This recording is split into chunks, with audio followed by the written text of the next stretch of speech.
This is WJZ Breaking News. Hello, everybody. I'm Rick Ritter. And I'm Nikki Zizaza. Welcome to those of you watching on CBS News Baltimore and on WJZ TV. As we come on the air, crews remain on the scene of a collision between a train and a truck in Baltimore County. A scary incident as WJZ is live with team coverage tonight. Investigator Mike Helgren tells us this is far from the first time this has happened at this crossing. But we begin with Jessica Albert, who tells us about what happened this time.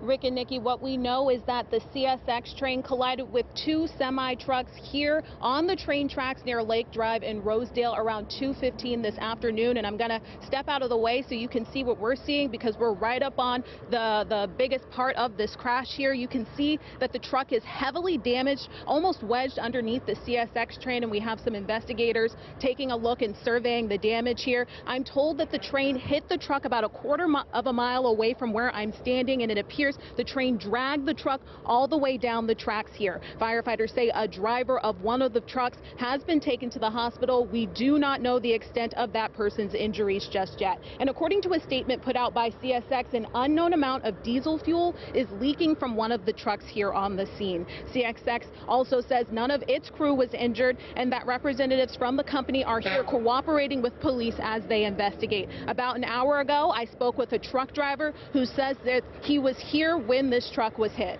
Here's what he had to say. If you never come here before, you probably wouldn't predict that a train might be coming, because there's a sign there, but there's no gate. But in this particular situation, it was not that. The train held the horn forever.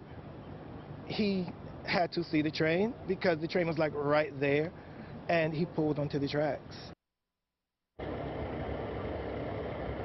So you just heard that driver. He said that he saw the truck enter the tracks as the train was coming through, and that the train did honk, signaling that it was coming. He also told me that this crossing here is pretty dangerous for drivers if they're not paying attention, because there are no gates here that close when trains come through. You have to pay attention. Now, as Rick and Nikki mentioned at the beginning of my report, this is not the first major collision that happened here on these tracks. There was one that happened 10 years ago. We will have much more coverage on the environmental impacts of that crash with investigator Mike Helgren. But for now, I'll send it back to you.